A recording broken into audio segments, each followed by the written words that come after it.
Welcome to smart जीकेमा तपाईहरुलाई स्वागत छ। आज 2077 साल मंसिर महिनाको 11 गते बिहान 5:30 बजेको भिडियोमा कृषि विकास बैंक अर्थात् एग्रिकल्चर डेभलपमेन्ट बैंक लिमिटेड, जसलाई हामी छोटकरीमा एडीबीएल भन्छौं, उक्त बैंकको दोस्रो दिनको स्मार्ट प्रिपरेसन लिएर उपस्थित भएको छु। मेरो नाम हो मनोहर झा। तपाईहरु सुन्दै हुनुहुन्छ स्मार्ट जीके, नेपालको पहिलो र नम्बर 1 अनलाइन इन्स्टिट्युट।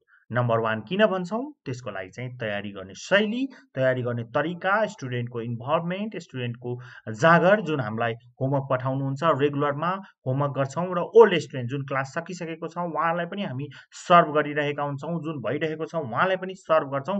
साथै जब नतिजा आउँछ, तपाईहरुले हेर्नुभयो होला 50 जना भन्दा बढी एनबीएल मा नाउँ निकाल्नु भयो। हामीले भन्नु पर्दैन, फेसबुकमा हेर्नुस्, अनलाइनमा हेर्नुस्, उहाँलाई फोन गरेर सोध्नुस् तपाईले स्मार्ट जीकेले उहाँलाई के दियो भनेर। त्यस्तै कृषि विकास बैंकको पनि नतिजा आइसक्यो लेभल 5 को, जसलाई व्यवसाय सहायक भनेर भनिएको थियो।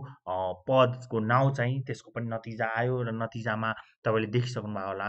र यदि तपाई पनि पढ्दै हुनुहुन्छ भने तपाईलाई पनि थाहा होला, तपाईले स्मार्ट जीके को गत वर्षको बाट के तयारी गर्दा के राम्रो पाउनु भयो भन्ने कुरा पनि तपाईलाई थाहा होला। तपाई पनि क्लास लिन चाहनुहुन्छ, यदि तपाईले यो वर्ष नाउँ निकालेर क्लास लिन चाहनुहुन्छ भने हामीलाई सम्पर्क गर्न सक्नुहुन्छ। क्लासको जम्मा 2500 लाग्ने छ। त्यस्तै 2500 रुपैयाँमा तपाईले के पाउने भनेर हेर्नुभयो भने 100 भन्दा बढी कक्षा पाउनुहुन्छ, 100 भन्दा बढी क्लासेस पाउनुहुन्छ तपाईले। त्यस्तै फ्री बुक्स पाउनुहुन्छ। 1500 भन्दा बढीको त तपाईले किताब मात्रै पाउनुहुन्छ। मंसिर 7 गतेदेखि सुरु भएको हो, आजै जोइन गर्न सक्नुहुनेछ। सबै रेकर्डेड भिडियो एपबाट, स्मार्ट जीके एपबाट हेर्न सक्नुहुन्छ र स्मार्ट जीके एप डाउनलोड गरेर तपाईले हरेक दिन निशुल्क रूपमा एमसीक्यू एक्जाम पनि दिन सक्नुहुन्छ। अब लागौं आजको व्यवसाय सहायक अर्थात् तह 5 लेभल 5 को सम्बन्धी जानकारी लिन। तह 4 जस्तै लेभल 5 मा पनि 200 पूर्णाङ्कको रहेको छ। जम्मा जम्मी 200 पूर्णाङ्कको तपाईले परीक्षा दिनुपर्ने हुन्छ। 200 अंक अर्थात् 200 मार्क्सको एक्जाम दिनुपर्ने हुन्छ। 200 मार्क्समा दुईवटा पेपर राखिएको छ। प्रथम पेपरको कुरा गर्नुहुन्छ भने प्रथम पेपरमा तपाईलाई 50 मार्क्सको वस्तुगत बहुवैकल्पिक प्रश्न उत्तर सोधिनेछ। वस्तुगत बहुवैकल्पिक प्रश्न उत्तर भनेको मल्टिपल चोइस क्वेशन एमसीक्यू मा हुन्छ। 25 वटा क्वेशन हुन्छ, जुन साह्रै सजिलो हुन्छ तपाईले मार्क्स ल्याउनका लागि। जुन प्रथम पत्रमा 50 अंकको र 50 अंककोमा चाहिँ कानून र बैंकिङ सम्बन्धी जानकारी तपाईले थाहा हुनुपर्ने हुन्छ। जुन 100 मार्क्समा तपाईले 40 मार्क्स उत्तीर्णाङ्क ल्याउनै पर्छ। र यदि तपाईले फर्स्ट पेपरमा म्याक्सिमम 30 अर्थात् 70 मार्क्ससम्म तपाईले ल्याउन सक्नुभयो भने तपाईको नाउँ आउन सक्ने चान्सेस म्याक्सिमम हुन्छ। त्यही भएर एमसीक्यूलाई पनि हामीले उत्तिकै ध्यान दिनुपर्ने हुन्छ। त्यस्तै दोस्रो पत्रमा तपाईले सेवा सम्बन्धी जानकारी लिनुपर्ने हुन्छ, जसमा म्यानेजमेन्ट हामी पढ्छौं, म्याथमेटिक्स पढ्छौं, कम्प्युटर पढ्छौं। अहिले म त्यसको कुरा नै गर्नेछु। र यो व्यवसाय सहायक लेभल 5 को लागि भने तपाई मान्यता प्राप्त विश्वविद्यालयबाट व्यवस्थापन, वाणिज्य वा व्यापार संकाय वा मानविकी संकायमा मूल विषय अर्थशास्त्र लिई स्नातक तह उत्तीर्ण हुनुभएको तथा कम्प्युटर सम्बन्धी न्यूनतम 3 महिने आधारभूत तालिम हासिल गरेको हुनुहुन्छ भने फारम भर्न पाउनुहुन्छ। 3 महिना भन्दा बढी समय बाँकी होला भ्याकेन्सी आउन लागि। आजै तयारी गर्नुस्। यसको सिलेबस भनेको तपाईले घरमै बसेर पनि तयारी गर्नुभयो भने 5 देखि 6 महिना भित्रमा तयारी गर्न सक्नुहुन्छ। त्यसको लागि ज्वलन्त एकजना हाम्रो विद्यार्थी एक्जाम्पल हुनुहुन्छ, उहाँको बारेमा थोरैमा जानकारी गराउँछु। पछि तपाईले उहाँको म इन्टरभ्यू पनि देखाउने छु। 6-7 महिना पछि जब उहाँको नियुक्ति भइसक्छ एडीबीएल मा, यदि भयो भने। उहाँले मलाई असार महिनामा भेट्नु भएको थियो, साउन महिना 11 गते भेट भएको थियो। उहाँ राष्ट्रिय वाणिज्य बैंक तह 6 को एक्जाम दिएर आउनु भएको थियो र उहाँले भन्नुभएको थियो मलाई कि सर, मैले यो पढ्या भए राम्ररी, कति सजिलो क्वेशन सोध्दो रहेछ, मैले राम्ररी पढेको भए नाउँ निकाल्थे भनेर मैले उहाँलाई भनेको थिएँ। हेर्नुस्, तपाईँ इक्जाम दिँदा नपढिकन दिनुभयो भने प्रश्न सजिलो हुन्छ, पढेर दिनुभयो भने गाह्रो हुन्छ। रेगुलर रूपमा पढ्नुहोस्। तपाईँको क्यापेसिटी अहिले छैठौँ लेभलमा पुगेको छैन, चौथौँ पाँचौँलाई बढी फोकस गर्नुहोस् अनि छैठौँ सँगसँगै पढ्नुहोस् भनेर भन्दा ठ्याक्कै त्यति बेलै हाम्रो कृषि विकास ब्याङ्कको जुन 2076 साल असार महिनाको 31 गते भ्याकेन्सी आएको थियो, उसको क्लासको सुरु गर्नुभयो, उहाँले जोइन गर्नुभयो र त्यही पहिलो वर्ष उहाँले लोकसेवा क्षेत्रमा कक्षा तयारी गर्न सुरु गर्नुभएको थियो र आजको दिनमा जब नतिजा आयो कृषि विकास ब्याङ्कको उहाँले नाउँ निकाल्न सफल हुनुभएको छ। नाउँ निस्केको छ उहाँको 5औँमा व्यवसाय सहायकमा। उहाँको बारेमा यही कुरा लिएर म पछि कुनै दिन लाइभ आउनेछु तपाईँहरू माझ।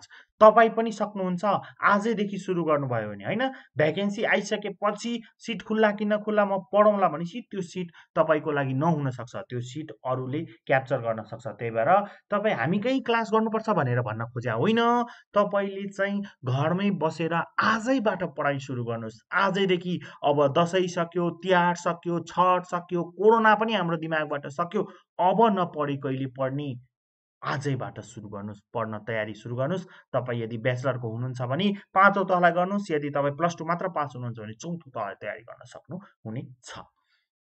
अन्य केही जानकारीको लागि मेरो फेसबुक पेज मनोहर झा फर युमा सर्च गर्न सक्नुहुन्छ मलाई। म फेसबुक, टेलिग्राम, ट्विटर, भाइबर के छ तपाईँ चारैतिर अभाइलेबल छु, तपाईँ मलाई खोज्न सक्नुहुनेछ। अब लागौँ, तपाईँले मल्टिपल चोइस क्वेसनको बारेमा थाहा छैन भने तपाईँ यदि मल्टिपल चोइस क्वेसन दिनुभयो, उत्तर गलत लेख्नुभयो भने 20% अङ्क पनि काटिन्छ है। अब मल्टिपल चोइस क्वेसनको 25वटा जुन क्वेसन हुन्छ त्यसको लागि तपाईँले पढ्नुपर्ने भनेको एक्ट अलिकति गाह्रो छ, अन्य सजिलै छ यसमा पनि। जस्तै नेपालको भौगोलिक ऐतिहासिक अवस्थाहरू छ। अब स्मार्ट क्याडेट एकाडेमीमा पढाइको कुरा गर्नुहुन्छ भने नेपालको भौगोलिक अवस्थाबाट सुरु भएको हो। हिजोको दिनसम्म नेपालको भौगोलिक अवस्थाको 4वटा क्लास मात्र भएको छ नेपालको भूगोलको, अर्थात् कति क्लास हुन्छ होला सोच्नुहोस् भ्याकेन्सी भन्दा पहिले। अब ऐतिहासिक, राजनीतिक, सांस्कृतिक, साहित्यिक, धार्मिक, प्रशासनिक, आर्थिक, शैक्षिक, वैज्ञानिक तथा खेलकुद सम्बन्धी जानकारीको लागि त कति क्लास लाग्ने होला। त्यस्तै अन्तर्राष्ट्रियहरूको घटनाहरूको बारेमा पनि तपाईँले स्मार्ट जिकेकै करेन्ट अफेयर पढे पुग्छ र गोर्खापत्रको थप गर्नुहोला, अन्यलाई तपाईँले त्यति धेरै तनाव लिनु पर्दैन। अन्तर्राष्ट्रिय स्तरका UN, World Bank, IMF, ADB, SAARC जस्ता संस्थाहरू भन्दै छ। यो चाहिँ अलिक समस्या छ, जस्ता भन्ने बित्तिकै यसमा चाहिँ बिमस्टेक लगायत सबै आउने भएकोले यो अलिक टपिक गाह्रो छ। तर यस टपिकबाट पनि म्याक्सिमममा 2वटा क्वेसन आउने भएर तपाईँले गाह्रो मान्नु पर्दैन। नेपालको संवैधानिक विकासक्रम तथा नेपालको संविधान पढ्नुपर्छ। ब्याङ्किङ व्यवसायमा प्रयोग हुने ब्याङ्किङ शब्दावली, ब्याङ्किङ टर्मिनोलोजी, जसको सरदा म्याम लगायत मैले पनि विभिन्न ब्याङ्किङ टर्मिनोलोजीको भिडियोहरू पनि बनाइसकेको छु, अथवा मेरो टेलिग्राममा गएर तपाईँले उक्त पिडिएफहरू पनि डाउनलोड गर्न सक्नुहुन्छ। हो, 6 नम्बरदेखि चाहिँ तपाईँले एक्ट पढ्नुपर्ने हुन्छ, जसको एमसिक्यूहरू पनि हामीले धेरै बनाएर तपाईँलाई पोस्ट गरिसकेका छौँ मेरो पेजमा, टेलिग्राममा। तपाईँले नेपाल राष्ट्र ब्याङ्क ऐन 2058, कम्पनी ऐन 2063, ब्याङ्क तथा वित्तीय संस्था सम्बन्धी ऐन 2073 सम्बन्धी, ब्याङ्किङ कसुर सम्बन्धी लगायत सम्पत्ति शुद्धिकरण, कृषि विकास ब्याङ्क नियमावली, सेवा विनियमावलीको जुन एमसिक्यू क्वेसन छ म्यामले राख्नुभएको छ, सदा म्यामले, त्यो भिडियोहरू पनि हेर्न सक्नुहुन्छ। यिनीहरूमा चेन्जेस पनि आउँदैन, तपाईँले ओल्ड भिडियो पनि हेर्दा हुन्छ। योबाट 50 अङ्कको सोधिन्छ। तपाईँले गत वर्षको यदि क्वेसनको लेभल हेर्नुहुन्छ र आजैबाट रेगुलर रूपमा यी टपिकहरूलाई हेर्नुभयो भने तपाईँले यसमा 20देखि 22वटासम्म मिलाउन सक्नुहुन्छ, जसले तपाईँलाई पास गर्न लागि चाहिँ मद्दत गर्नेछ। त्यसपछि ब्याङ्किङ अवधारणाका कुरा हुन्छ, नेपाल राष्ट्र ब्याङ्कबाट जारी एकीकृत निर्देशन सम्बन्धी कुरा हुन्छ, जुन खुल्ला रूपमा हाम्रो जुन रेगुलर क्लास हुन्छ त्यसमा कृष्ण सरले पढाउनु भएको खुल्ला रूपमै हामीले राखिदिएका छौँ, त्यो पनि हेर्न सक्नुहुन्छ। कार्यालय सञ्चालन सम्बन्धी चिठी पत्र लेखनका कुरा, सूचना प्रविधिका कुरा, त्यसपछि आउँछ अर्थशास्त्र पढ्नुपर्ने हुन्छ, तपाईँले म्याथमेटिक्स पढ्नुपर्ने हुन्छ र कृषि विकास ब्याङ्क लिमिटेड सम्बन्धी कुरा पनि पढ्नुपर्ने हुन्छ। यति रहेका छन् प्रथम पत्रमा। र द्वितीय पत्रको कुरा गर्ने हो भने सङ्गठन तथा व्यवस्थापन, कार्यालय सञ्चालन, मानव संसाधन व्यवस्थापन, लेखा व्यवस्थापन, ब्याङ्किङ सेवाहरू रहेका छन्। त्यस्तै तपाईँले यसमा चाहिँ सार्वजनिक सेवा प्रवाह सम्बन्धी कुरा, नेपालको आवधिक विकास योजना सम्बन्धी कुरा, मुद्रा तथा पुँजी बजार जसलाई हामी मनी मार्केट भन्छौँ होइन, क्यापिटल मार्केट, मनी मार्केट भन्छौँ, त्यस्ता कुराहरू पनि तपाईँले जानकारी लिनुभयो पर्ने हुन्छ र यसकै खण्ड खमा फेरि माथिका ब्याङ्किङ सम्बन्धी कुराहरू रहेका छन् जुन त्यति तपाईँले गाह्रो पर्दैन यदि ब्याङ्किङ तयारी गर्दै हुनुहुन्छ भने। मेन ध्यान राख्नुपर्ने कुरा के भयो भन्दा सिलेबस लेन्दी छ, तपाईँले सम्पूर्ण पढ्न 4 देखि 5 महिना लाग्छ यदि फुल्ली फुर्सदमा हुनुहुन्छ भने। त्यही भएर एकपटक एटलिस्ट भ्याकेन्सी हुनुभन्दा पहिला एकपटक यी सबै सिलेबसलाई कभर अप गर्न सक्नुभयो भने तपाईँ पोजिटिभ हुनुहुन्छ।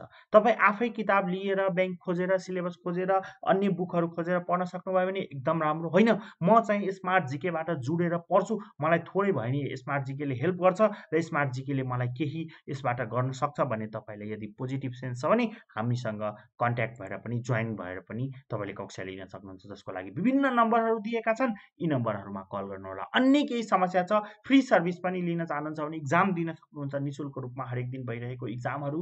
त्यस्तै तपाईँले निशुल्क रूपमा हाम्रो इन्स्टिच्युटमा प्रोभाइड भएका किताबहरू लिन सक्नुहुन्छ।